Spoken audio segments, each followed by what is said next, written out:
Salut à toutes, salut à tous et bienvenue dans cette nouvelle vidéo sur la chaîne C'est mon avis. J'ai passé quelques jours avec le nouveau Xiaomi Redmi Note 13 4G. Attention, on a déjà testé la version 5G qui est à 299 €. Cette version 4G, on la trouve un peu partout à 249 € avec les 8 Go de RAM. Là, c'est les 6 Go de RAM que j'ai testé. C'est une version à seulement 199 € sur Amazon. Je vous mets le lien sous la vidéo. Et je voulais vous montrer ça tout de suite, là, direct, avant le jingle. Parce que ce truc-là, ne pas couvrir la zone du capteur de proximité, ce bug, c'est vraiment un bug, je l'ai eu plein de fois, genre au moins une fois par jour, si ce n'est plus. C'est très énervant. Donc je voulais vous le montrer, ça m'est arrivé juste avant d'enregistrer la vidéo, je me suis dit, waouh, c'est génial, je vais pouvoir le faire voir à tout le monde. Donc c'est un petit détail dont je vous parlerai en fin de vidéo, parce que c'est en fin de vidéo qu'on va revenir sur les points noirs, les choses que j'ai à reprocher à ce Redmi Note 13 version 4G. Sinon j'ai plein de choses à vous dire à son sujet, on se retrouve tout de suite après le jingle.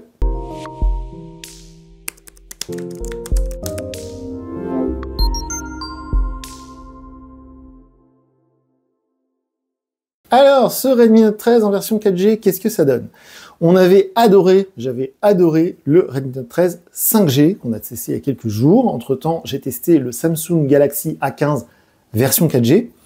Et sur la chaîne secondaire, c'est mon avis 2, vous pouvez retrouver un comparatif où j'ai les deux smartphones, ce qui est très rare, c'est une première, je vais essayer de le faire de plus en plus à l'avenir. Donc entre le Samsung Galaxy A15 et le Redmi Note 13 4G, parce qu'ils sont au même tarif, ils sont tous les deux à 200 €. Donc ce Redmi Note 13, on est à 199 € sur cette version 6 Go de mémoire vive que j'ai trouvé sur Amazon, qui est une version officielle française, hein, c'est pas du tout de l'import ou quoi que ce soit. Vous avez pu voir le déballage il y a quelques jours sur la chaîne. Il existe une version 8 Go de RAM, 256 Go de stockage, qui est un petit peu plus chère, qui est à 249 € en magasin. C'est cette version qui va être le plus répandue chez nous en France, donc chez Boulanger, Darty, ce que vous voulez, même en supermarché. Donc cette version 6 Go de RAM, moi, elle m'intéressait beaucoup parce que c'est au niveau prix, niveau rapport qualité-prix, c'est très intéressant. Au niveau prix, on est au même prix que le fameux Samsung Galaxy A15. On va commencer par les points positifs, les choses que j'ai appréciées. On terminera par les choses que j'ai un peu moins aimées, même si aujourd'hui, j'ai pas fait de liste. Parce que ce téléphone, franchement, il est un peu décevant. Et je voulais essayer de sortir un peu des clous de ce qu'on fait d'habitude avec les plus et les moins, même si on va rester sur ce format. Donc, dans les plus, évidemment, je vous parle souvent du design. Alors, je sais que c'est toujours un peu redondant. C'est vrai que c'est toujours un peu positif. C'est rare que je vous dise que le téléphone soit affreux. En l'occurrence, là, c'est très discret, surtout dans ce noir. Par contre, j'aime bien le côté un peu laqué. La coque étant offerte avec le smartphone, vous allez tous mettre la coque en plastique dessus, donc le design, on s'en moque un peu. Par contre, ce qui est appréciable, il me fait encore le bug, vous voyez, il me le fait à chaque fois. Hein. Par contre, ce qui est appréciable, c'est qu'il est plus léger que le Galaxy A15, on est vers les 180 grammes, mais il est plus lourd que son cousin version 5G, ce qui est assez bizarre, il y a 10 grammes de plus sur ce Redmi Note 13 4G. Tout de suite, j'enchaîne sur l'écran, qui est évidemment pour moi le point positif de ce smartphone à ce prix-là, parce qu'à 199 € avoir du AMOLED 120 Hz, il y a quelques années, j'en aurais rêvé. Ça y est, maintenant c'est possible. Il y a un écran de très bonne qualité, il n'y a pas d'angle mort, il n'y a pas de problème. On avait vu des écrans AMOLED pas chers sur des TCL il y a quelques années, la marque chinoise TCL qui a un peu disparu sur les smartphones. Et là, c'est pas du tout le cas, c'est un écran de très bonne qualité qu'on peut bloquer sur 100 Hz, donc c'est très fluide et c'est très agréable à l'œil. Il est lumineux, les bordures sont un peu plus épaisses que sur le Redmi Note 13 5G. J'ai un peu de mal à me l'expliquer, mais voilà, ça fait un peu moins haut de gamme au niveau de l'objet une fois dans la main et au niveau de la face avant avec l'écran. Ça fait un peu plus ce smartphone bas de gamme, mais pour moi, c'est le digne héritier effectivement d'un Redmi Note 7. C'est le même format, c'est le même poids, c'est la même sensation, téléphone vraiment pas cher, mais avec lequel on peut faire pas mal de trucs. Au niveau de l'écran, je vous le disais, c'est plutôt bon, donc 120 Hz, AMOLED, les bordures fines, et surtout, je ne sais pas pourquoi, c'est vraiment très étrange, le Redmi Note 13 en 5G, il a le lecteur d'empreintes sur le bouton Power, comme beaucoup de smartphones dans ces prix-là, et sur la version 4G, on a le lecteur d'empreintes qui est sous l'écran. Chose assez rare, voire rarissime dans ces prix-là. Je rappelle qu'on est à 199 €. C'est bluffant, il y a quelques années, le lecteur d'empreintes sous l'écran, c'était réservé au très haut de gamme, au modèle à 800 €. Et maintenant, bah, vous voyez, c'est accessible vraiment à tous les prix. C'est assez bluffant. J'étais très très surpris de ça. Donc ça marche bien en plus. Hein. C'est comme sur les smartphones un peu plus chers, ça marche très très bien. On est sous Android 13, mais c'est MIUI 14, une interface que j'apprécie, qui est stable, il y a des mises à jour, il y a des options de personnalisation dans tous les sens, donc c'est très bien, je trouve que c'est plutôt un point positif. Si on compare ce téléphone à certains, par exemple Motorola, qui seront un peu en deçà niveau logiciel.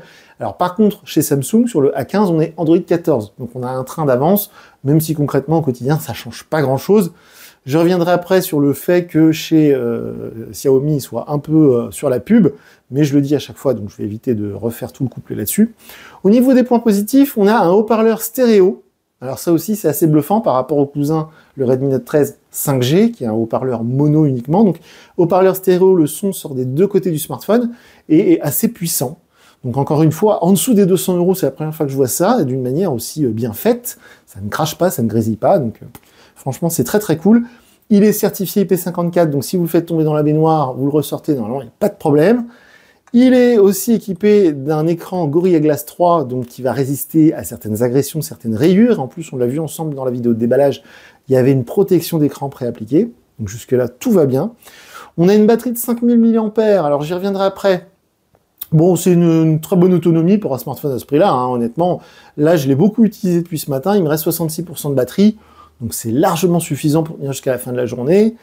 On a une charge 33 watts avec le chargeur fourni dans la boîte, ça c'est très important, à seulement 199 €. On a la coque, le chargeur, le câble évidemment, ça charge très fort. On est à peu près à 2% par minute, hein, genre une demi-heure, vous prenez au moins 50% de batterie, donc ça marche très très bien. À ce prix-là encore, c'est assez bluffant. Donc on n'a que la 4G entre guillemets, mais on a le paiement sans contact, on a le Wi-Fi, tout ça, il n'y a aucun problème, ça marche très bien, les appels, ça marche très bien. Hormis ce bug-là, qui est assez agaçant, je vous montrais tout à l'heure, qui croit qu'il y a un truc devant le capteur, alors que c'est pas le cas, je ne sais pas pourquoi. J'ai eu un autre bug qui est tellement rare que je voulais vous en parler, parce que ça ne m'arrive jamais sur tous les smartphones qu'on teste, à peu près 50 smartphones par an depuis 6 ans, donc ça fait beaucoup de téléphones. Eh bien, c'est la première fois où j'ai essayé d'ouvrir l'application photo, et il y avait un message, je vous le mets sur la galerie Google Photos que je vous partage sous la vidéo, il y avait un message, j'ai pris une impression d'écran, je n'avais jamais vu ça auparavant, où il nous dit l'appareil photo est injoignable, SVP, fermez l'application et essayez dans 1 ou 2 minutes. Je n'avais jamais vu ça, donc c'est pour ça que je vous en parle, c'est assez surprenant. Donc au niveau des photos, ça va, mais les photos et surtout le feeling qu'on a en utilisant l'application photo était bien meilleur sur le Redmi Note 13 version 5G. Franchement, ça paraissait beaucoup plus instantané, les photos paraissaient nettes dans toutes les occasions. Là, il y a un tout petit délai de latence, donc c'est... Voilà, niveau photo, je pense que c'est exactement ce qu'on retrouve sur le Samsung Galaxy A15. C'est des photos d'un bon niveau, mais il faut avoir une bonne lumière, faut pas bouger. Si vous êtes en intérieur, ou alors si le sujet bouge un peu, vous aurez du flou, vous aurez des photos floues.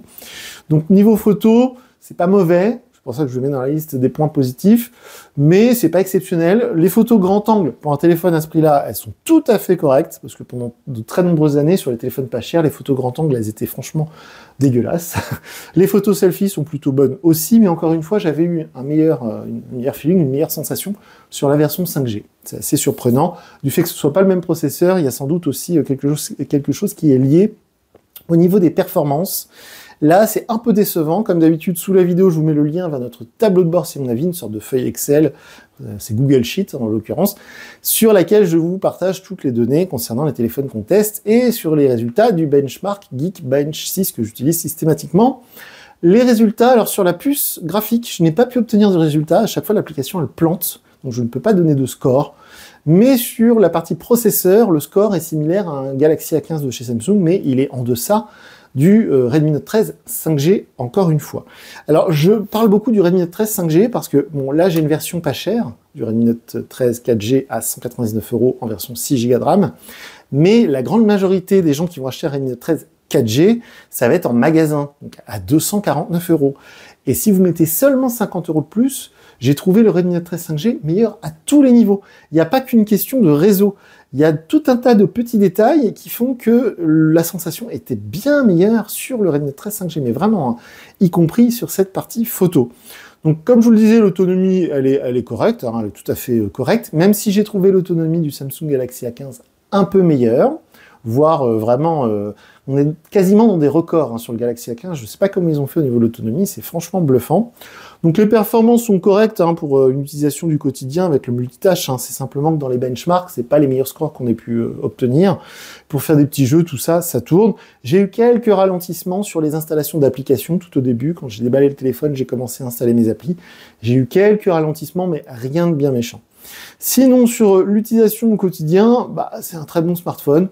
En tout cas, à ce prix-là, hein, j'insiste là-dessus, si vous avez plus de budget, faut pas hésiter à aller sur un modèle un peu plus performant. Mais je trouve que c'est une très bonne évolution du Redmi Note 12 qui avait été offert l'année dernière, qui a été proposé par Xiaomi l'année dernière. Je trouve que là, ils ont fait un vrai effort, déjà au niveau du prix. On est enfin revenu en dessous des 200 €. On a un téléphone qui est tout à fait utilisable par le commun des mortels. Hein. Si vraiment vous n'avez pas beaucoup de budget, ça fait le taf, quoi. Franchement, ça fait le taf, ça marche bien. C'est un bon petit smartphone. Alors évidemment, comme sur tous les Xiaomi dans ces prix-là, le Always On Display n'est pas permanent. Vous savez, je vous en parle tout le temps. Les informations, elles s'affichent que 10 secondes et puis après, elles disparaissent. Donc ça, c'est que les geeks comme moi qui vont râler à ce sujet. Hein. Les gens normaux, ils s'en foutent complètement. Vous voyez, ça disparaît. Mais je voulais quand même le noter. Donc dans les points négatifs, il y a tous ces petits bugs dont je vous ai parlé, hein, le fait du capteur, je ne sais pas si ça va le faire sur d'autres modèles. Peut-être qu'une mise à jour va régler ça, hein, j'espère franchement, mais c'est l'une des premières fois depuis très longtemps où j'ai eu des petits problèmes qui semblent être liés à soit le logiciel qui n'est pas encore au point, soit le matériel qui a peut-être un vrai défaut. C'est assez surprenant, mais c'est très très rare, c'est pour ça que je vous en parle. Sinon, comme je vous le disais, niveau performance, c'est pas foufou. L'interface MIUI 14, elle est très bien, mais elle est quand même très axée pub. Donc attention, si vous activez le carrousel, vous aurez des publicités sur votre fond d'écran, sur l'écran de verrouillage. Il y a tout un tas d'applications préinstallées quand on déballe le téléphone. On a toujours ce App Mall qu'il faut fuir absolument, qui est une équivalence du Google Play Store, mais sur lequel rien n'est contrôlé, rien n'est vérifié. Donc ça, faut vraiment faire attention à l'utiliser le moins possible, voire à ne pas l'utiliser du tout. Sinon, au quotidien, comme je vous disais, c'est un téléphone qui est assez léger, qui est plutôt réussi, et qui, moi, me semble assez complet. Alors, si je devais lui donner une note sur 10, je lui donnerais 7 sur 10, parce que ça marche plutôt bien, il n'y a pas de gros défauts. J'espère de tout cœur que le petit problème que je vous ai montré en tout début de vidéo ne va arriver qu'à moi, ou alors que ça va être réglé par une mise à jour. Je n'ai pas eu d'autres soucis en ouvrant l'application photo depuis le fameux bug que j'ai réussi à immortaliser avec un screenshot. Mais sinon, c'est du Xiaomi, donc ce qui est bien, c'est qu'on sait qu'on va trouver plein d'accessoires compatibles, on sait que leur service après-vente en France, il est officiellement présent, on peut les questionner, on peut les solliciter sur un éventuel, justement, problème ou un éventuel bug. Il y aura sans doute, évidemment, des mises à jour, donc ça, c'est aussi positif. Mais dans ces prix-là, vers les 200 €, j'allais dire, il y a de plus en plus de concurrence. Oui et non. Le seul vrai concurrent, c'est le Samsung Galaxy A15. Il y a le A14 qui est sorti l'année dernière, qui va être aussi dans le même prix. Mais le problème des Samsung, c'est qu'ils sont un tout petit peu plus chers. On a 219 €. Il n'y a pas le chargeur fourni, il n'y a pas la coque offerte. Donc, l'air de rien, c'est vrai que là, en dessous des 200 €, vous avez tout. Vous êtes prêt à partir. Il y a même les oreillettes, quand vous l'achetez sur Amazon, là, ils fournissent même les oreillettes. Donc, il y a vraiment tout. Si vous voulez faire un cadeau à quelqu'un, même si vous voulez vous l'offrir, vous avez peu de moyens, là, tout est inclus dans la boîte. La coque, le chargeur, les oreillettes. Il n'y a rien à redire, ça marche bien, c'est Android 13. Donc, honnêtement, bon petit smartphone, même si, moi, ce qui m'empêche de lui donner une meilleure note, hormis ces bugs là dont je vous ai parlé, c'est le côté, si vous avez les possibilités financières de mettre un tout petit peu plus d'argent, le Redmi Note 13 version 5G, qu'on a testé il y a quelques jours sur la chaîne, est meilleur en tout point. Les photos, les performances, il est plus léger, tout est mieux. Donc voilà, et en plus il fait la 5G bien sûr, donc si vous avez un forfait par exemple Free Mobile, vous avez la 5G, c'est intégré, ce n'est pas un surcoût. Maintenant il y a plein de forfaits pas chers entre guillemets, j'ai entendu des pubs à la radio pour 19,90 chez tous les grands opérateurs, Bouygues, Orange, SFR, vous avez des forfaits 5G. Donc la 5G, même si ça ne révolutionnera pas votre quotidien, ça apporte un confort parce que les débits sont plus forts. Donc pour télécharger une appli, pour faire des visios, tout ça, c'est quand même beaucoup plus rapide, beaucoup plus performant. Donc si vous avez la possibilité d'aller sur le Redmi Note 13 5G, c'est mon conseil par rapport à cette version 4G qui est correcte, mais qui me semble un peu en deçà, c'est très très clair, de son cousin. Donc comme d'habitude, les commentaires sous la vidéo sont ouverts, donc n'hésitez pas, faites-vous plaisir, donnez-nous votre avis. Si vous avez un Redmi Note 12 et vous en êtes content, si vous avez un Redmi Note 13 4G, vous en avez content aussi, donnez-nous votre avis, parlez-nous de ce qui vous pense être le plus judicieux dans ces prix-là. Il y a le Motorola G34 qui va arriver dans les jours à venir, apparemment sous Android 14. J'attends de voir son prix officiel, j'ai peur que ce soit un petit peu plus cher, j'ai peur que ce soit vers les 250 €, mais ça pourrait être un sérieux concurrent à ce Redmi Note 13 version 4G. Donc voilà, si vous êtes intéressé par ce smartphone, n'hésitez pas à aller voir notre comparatif sur la chaîne C'est mon avis 2, je vous mettrai le lien sous la vidéo, donc où je fais un comparatif en vrai, en live, avec le Samsung Galaxy A15, qui est le principal concurrent de ce Redmi Note 13. Donc voilà pour cette vidéo, moi je vous dis à très bientôt pour une nouvelle vidéo, sur la chaîne, salut!